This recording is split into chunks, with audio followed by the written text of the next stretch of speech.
தாய் தமிழ் உறவுகளுக்கு வணக்கம். அதிமுக எம்எல்ஏக்கள் 7 பேர் ராஜினாமா. அதிமுக எம்எல்ஏக்கள் 7 பேர் ராஜினாமா என்ற தலைப்பில் இந்த காணொளியை நாம் காண்கிறோம். 2026 தமிழக சட்டசபை தேர்தல் அதிமுக 3வது இடத்துக்கு தள்ளப்பட்டது. இரட்டை இலையை தமிழக மக்கள் மறந்துவிட்டார்கள்.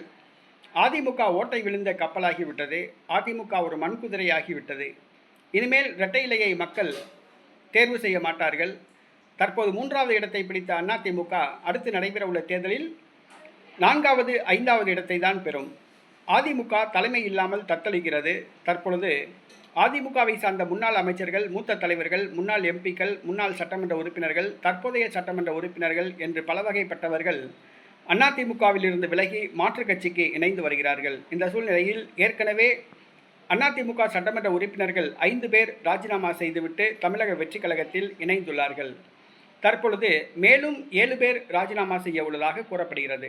அதாவது மயிலம் தொகுதி சட்டமன்ற உறுப்பினர் சிபி சண்முகம், கரூர் தொகுதி சட்டமன்ற உறுப்பினர் எம்ஆர் விஜயபாஸ்கர், அதுபோக மேலும் 5 சட்டமன்ற உறுப்பினர்கள் என்று கூறப்படுகிறது. மொத்தம் 7 சட்டமன்ற உறுப்பினர்கள் அதிமுகவிலிருந்து விலகுகின்றனர்.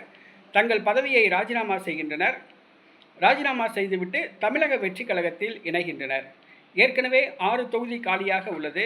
அதிமுக சட்டமன்ற உறுப்பினர்கள் 7 பேர் ராஜினாமா செய்தார்கள் என்று சொன்னால் 13 தொகுதிகள் காலியாகும்.